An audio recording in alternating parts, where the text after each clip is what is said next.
습니다. 항공전자가 거의 다 우리가 국산화를 이루었기 때문에 엔진 레이더 같은 걸 업그레이드 할 수 있고 KF-21을 호위하는 스텔스 무인 편대기 요거는 현재 미국에 있는 제작사가 대한항공에 연락을 해서 이게 협력을 할 가능성이 있습니다. 무인 전투기 수요가 미국에 굉장히 많이 있어요. 요거 대한민국의 그런 기업에 대한 경쟁력을 미국에서 인정해줬다 그렇게 볼 수도 있겠네요.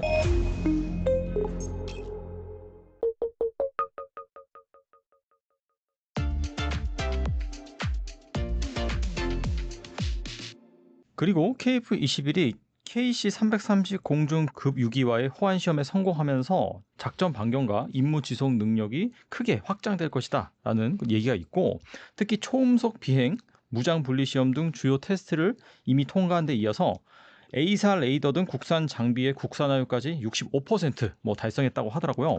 이런 성과가 이 KF-21 수출 경쟁력 강화에 긍정적인 영향을 미친다고 볼 수 있을까요?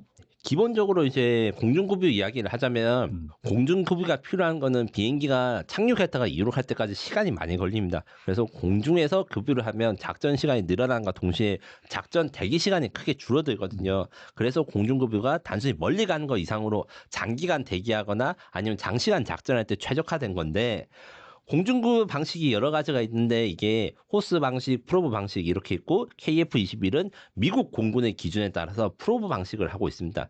다만 이제 FA-50 같은 경우에는 이 미국 해군의 그 호스 앤 드로그란 방식을 사용하고 있어 이게 호환이 잘 안 돼요. 그렇기 때문에 이제 아마 제 생각에는 FA-50도 이제 미국 그 FA-50이나 KF-21이 앞으로는 다양한 공중급유 방식을 채용할 수 있도록 개량될 것으로 보이고, 한 가지 제가 이제 좀 아이디어식으로 좀 제안 드리고 있던 게 뭐가 있냐면, 우리 경쟁자라 할 수 있는 라팔 전투기 같은 경우에는 공중급유기가 없어도 공중급유가 됩니다.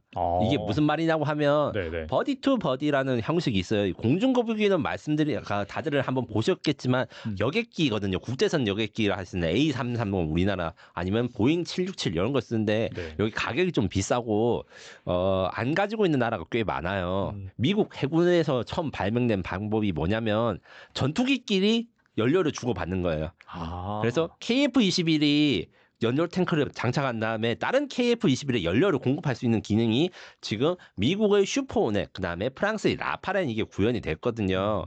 이런 것도 아마 수출국이 요구를 하면 이제 좀 연구를 해서 우리가 급유기도 되고 이렇게 하면 수출 경쟁력이 좀 생길 거라 생각이 들고, 또 이제 초음속 비행이라든가 무장 분리 이런 것들 같은 경우에는 주요 테스트는 통과했는데 제가 취재를 해보니까 앞으로 남아있는 게, 그래서 일반적인 비행 형식 이걸 뛰어넘어서 좀 극단적인 상황에서 하는 거기 때문에 좀 걱정이 많으시긴 해요. 근데 지금까지 아무런 문제가 없었기 때문에 잘 준비를 해가지고 힘든 상황, 그러니까 어느 정도가 힘들려고 하면 그냥 미사일 쏘는 거랑 초음속 상황에서 미사일 쏘는 거랑 가만히 있을 때 미사일을 쏘는 거랑 엄청 상승을 하거나 하강을 할 때 미사일 쏘는 거랑 이게 난이도가 다르거든요. 그렇겠네요, 진짜. 그 부분에 대해서 지금 잘 준비해서 테스트를 할 거라고 하니까 요게까지 완벽하게 다 검증이 되면 이제 수출 경쟁력이 늘어날 것입니다. 근데 이거는 이제 수출 경쟁력이 늘어나기보다는 수출의 첫 번째 조건이 될 것이고, 요게 기본적인 요구 조건을 통과하는 것이, 이제 요거를 통과하지 못하면 이제 큰일 나는 거죠. 네, 그런 자격이라 생각하고, 마지막으로 이제 국산 장비 65% 이야기에 대해서 제가 한번 이야기를 드렸는데 65%가 높냐 낮냐 하면 낮은 편입니다. 하지만 공군으로 치면 높아요. 이게 무슨 소리냐? K2 전차, K9 자주포 이런 것들의 국산화율을 80%가 넘습니다. 그런데 T50 같은 경우는 50% 정도 된다고 이야기를 해서 T50이나 FA50 대비 KF21은 15%의 국산화율이 높아졌습니다. 그런데 이게 국산화율이 기준이 금액 기준이거든요. 부품 개수 이런 게 아니고, KF21 한 대를 팔았을 때 국내 업체한테 얼마가 가느냐 했을 때 65%의 금액이 국내 업체에 가기 때문에 국산화율이 65%다. 이래가지고 이렇게 돼 있기 때문에 단순히 수치가 낮다고 이제 하시는 게 아니고, 그렇게 이제 낮게 말씀하시는 게 아니라 하면 안 되고, 핵심 무기, 그러니까 항공전자가 거의 다 우리가 국산화를 이루었기 때문에 우리가 자유롭게 항공기와 무장을 통합하고 이 엔진 레이더 같은 걸 업그레이드 할 수 있고, 다만 우리 숙제가 엔진에 대해서 국산화율이 낮다. 그래서 나머지 35%는 엔진 국산화에 달려있다. 이렇게 정리할 수 있습니다. 아무래도 전투기의 심장이 엔진이다 보니까 이거 금액이 상당하다 보니까 이거를 국산 아직 못 해가지고 그 정도 국산으로 보이고 있다라고 볼 수 있겠네요. 네, 맞습니다. 약 200억 정도 생각하시면 아. 되고요. 지금 이제 국내에서 생산은 하는데 이게 네. 라이센스 생산이라고 해가지고 이제 도면, 그러니까 제너럴 일렉트릭으로부터 도면이나 부품을 받아서 한국에서 최종 조립을 하는 이렇게 생각하시기 수준이고, 우리가 독자적으로 엔진에 무슨 팬을 설계한 걸 적용하거나 이런 걸로 하려면 아직 그게 멀었기 때문에 첨단 엔진 사업이라는 게 존재해서 그런 걸 이제 추진하겠다 이렇게 선언을 하는 거죠. 뭐 한화랑 두산이 잘 하고 있으니까 뭐 기다려 보죠. 네. 네. 그리고 KF-21은 나선형 개발 방식을 통해서 단계적으로 이제 성능을 업그레이드할 계획인데 2026년부터는 공대공 임무 중심의 블록 1, 2027년 이후에는 공대지 타격 능력을 갖춘 블록 2, 그리고 2030년대에는 5.5세대급 스텔스 성능을 갖춘 블록 3까지 계획이 되고 있는데 이렇게 단계적으로 전력화를 추진하는 그런 뭐 이유가 있는지 여기에 장단점이 있을까요? 세상의 거의 모든 전투기가 이런 단계적 개발 방식을 하고, 나선형 방식이라 하면 사실 나선형이랑 단계적 개발은 약간 다른 의미인데 F-35가 모범적인 나선형 개발을 했고, 요거는 무슨 말이냐, F-35는 그 나왔을 때 세상에 존재하지 않는 기능과 새로운 능력들이 많았어요. 그래서 너무 리스크가 높기 때문에 그 존재하지 않는 것에 대해서 기능을 구현하고 증명하려면 충분한 준비 시간이 필요하는데, 일단 기능이 구현되는 것부터 작투입을 하자, 그리고 검증된 것부터 하자 하는 게 나선형 개발이고, 그러면 이제 단계적 개발도 똑같은 거 아니냐는데, 단계적 개발에서 KF-21의 단계적 개발은 사실은 이런 나선형 개발, 그러니까 존재하지 않는 거를 만드는 건 아니라 다른 나라들이 이미 확보한 기술을 우리가 확보한다는 식으로 해서 우리의 예산과 중요도에 따라 가지고 돈을 투입을 어느 프로젝트에 먼저 하거나 어느 작업에 먼저 하느냐, 요 순서를 조정하는 게 그 단계적 개발, 살라미 전술이라고 할 수 있는 이런 걸 사용한다 생각하시면 돼요. 그래서 KF-21의 단계적 개발 같은 경우에는 블록 1, 2가 확정돼가지고 하는 건데, 1보다 2가 늦게 나온 건 단순히 이제 1을 만들고 나면 2를 만들기 쉽기 때문이에요. 그러니까 공정상으로 이제 이야기를 해야 되는데, 공대공 능력을 먼저 갖추면 뭐가 증명되느냐, 비행 성능이 다 검증이 돼요. 왜냐하면 공대공 임무를 할 때 탑건을 그 영화 기억하시면 알겠지만 막 네네. 기동을 하잖아요. 그렇죠. 지상 공격을 할 때 아주 낮게 나는데 그 지상 공격보다 이제 공중전 기동이 더 격렬하기 때문에 공중전부터 먼저 하는 거 하나랑, 레이더를 만들 때 공대공부터 먼저 만들고 공대지를 그 다음에 만듭니다. 이게 왜 그러냐면, 그 레이더를 어떻게 쏘냐 생각하면, 하늘을 향해서 이제 적 비행기를 쏘면 하늘에는 장애물이 없잖아요. 근데 지상 공격을 위해서 레이더 모드를 하거나 배를 공격하기 위해서 레이더 모드를 쓰면, 아래를 쓰면 클러터라는 게 생깁니다. 쉽게 말해서 지면이나 해면에 반사파 같은 걸 걸러줘야 되는 기술이 좀 어려운 기술이에요. 이런 식으로 해서 이런 게 이걸 먼저 만들어야지 뒤게 쉽겠구나, 이런 식으로 블록 1, 2가 구별되어 있는 것이고, 블록 2 이후는 사실 결정되지 않았고 지금 논의를 많이 하고 있습니다. 블록 3냐 KF-21EX냐 이렇게 질문하시는 분들이 저한테 많아요. 정확히 말하면 KF-21EX는 정부가 블록 3를 만들겠다고 결정할 때 카이는 정부한테 이런 식으로 블록 3를 만들어 보겠습니다 하는 제안서에 가깝습니다. 혹은 카이가, 정부가 이제 만약의 경우 블록 3를 만들지 않았을 때 카이가 자체적인 예산과 노력으로 해서 만들려면 이렇게 하겠습니다, 이런 것입니다. KF-21EX의 실용화가 2039년이 목표예요. 이게 완전 실용화인데, 이렇게 돼서 KF-21EX가 너무 늦게 나오는 거 아니냐, 그때쯤 되면 뭐 저도 환갑이 돼 있을 거고 지금으로부터 한 14년, 15년 이상 걸리는데, 요렇게 되는 거는 이제 정부 지원을 아예 안 받고, 그러니까 카이 자체적으로만 했을 때 그 정도 걸린다는 거고, 블록 3가 결정되고 그다음에 개발 방식과 어떤 걸 만들지가 이제 조정이 되고 나면 그거보다 더 빨리 나올 수 있을 것이다. 왜냐하면 국책 사업으로 지원을 받기 때문에.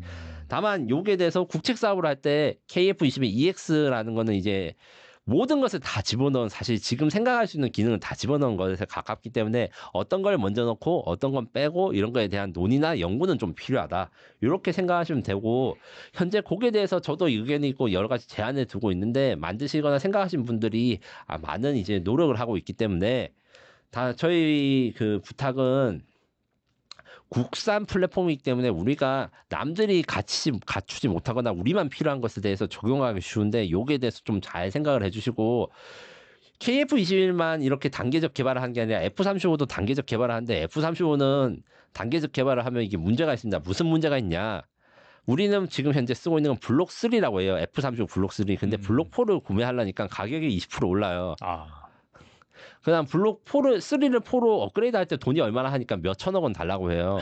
이게 외국에서 이제 또 외국 플랫폼이다 보니까 외국에선 당연히 수출할 때 좀 많이 남겨 먹으려고 이렇게 하는 건데 당연하죠. 네. 국산 플랫폼은 이런 개량을 할 때 드는 비용과 효율이 훨씬 더 좋아지는 것을 잘 염두에 두시고 공군도 이제 KF-21 블록 3에 좀 관심을 가져 주셨으면 좋겠습니다. 그리고 최근 방위사업청이 KF-21을 호위하는 스텔스 무인 편대기를 또 공개를 했습니다. 올해 처음으로 비행 시험을 마친 후 내년 중에 KF-21과 동반 시험 비행에 돌입한다는 계획인데 이번 무인 편대기 공개 어떻게 보셨나요? 일단 사실이 약간 아닌 게 있습니다. 그래요? KF-21가 내년 중에 동반 비행 시험에 돌입했으면 좋겠지만 이게 어렵습니다. 무슨 말이냐고 하면 KF-21을 호위하는 스텔스 무인 편대기 요거는 현재 두 종류가 개발 중입니다. 첫 번째로 말씀하신 어떤 대한항공이 제작하는 로어스라고 하는 무인 편대기인데 요 같은 경우에는 올해 말 초도 비행을 하고 2027년까지 KT-1 훈련기와 같이 비행을 합니다. KT-1 훈련기는 현재 기본 훈련기라는데 쉽게 말해서 프로펠러 비행기예요. 아, 이게 개발 과정이나 여러 가지 사정을 생각해서 KF-21에 통합을 하려면 이게 시간이랑 일정이 안 맞아가지고 이렇게 선택을 했는데 그래서 2027년까지 우선은 이제 이 무인 편대기가 훈련기랑 통합을 하고 그 이후에 KF-21이랑 이제 통합하는 작업이 따로 필요하고요. 대한항공 외에도 카이가 자체적으로 AAP라고 하는 무인 편대기 기본형을 만들고 있습니다. 요거는 로어스보다 훨씬 작은 비행기. 그러니까 로어스 같은 경우에 몇 톤, 한 4, 5톤 정도 되는데 요거는 150kg이에요. 크기는 작지만 그 자율 비행 기술이나 이런 것들에 대해서 카이가 상당히 많이 노력을 해서 올해 초도 비행을 하고 2027년까지 FA50과 같이 비행을 하는 것을 목표로 하고 있습니다. 사실은 이제 올 서울 에어쇼에도 이게 실물을 둘 다 볼 수 있을 것이고 특히 로어스 무인 편대기 같은 경우에는 이번 서울 에어쇼에서 최초 공개가 되는데 실제로 보시면 되게 커요.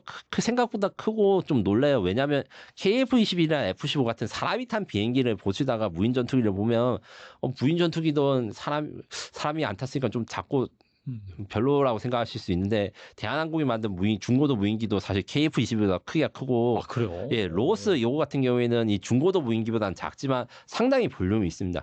요 해가지고 아마 임팩트가 있을 거라고 생각을 하고 다만 이건 있어요. 뭐가 있냐면 앞서 말했는데 지금 두 종류의 무인 편대기가 개발되고 있고 KF-21에 어떤 게 통합될지 요게 사실 결정을 하려면 시간이 좀 필요해요.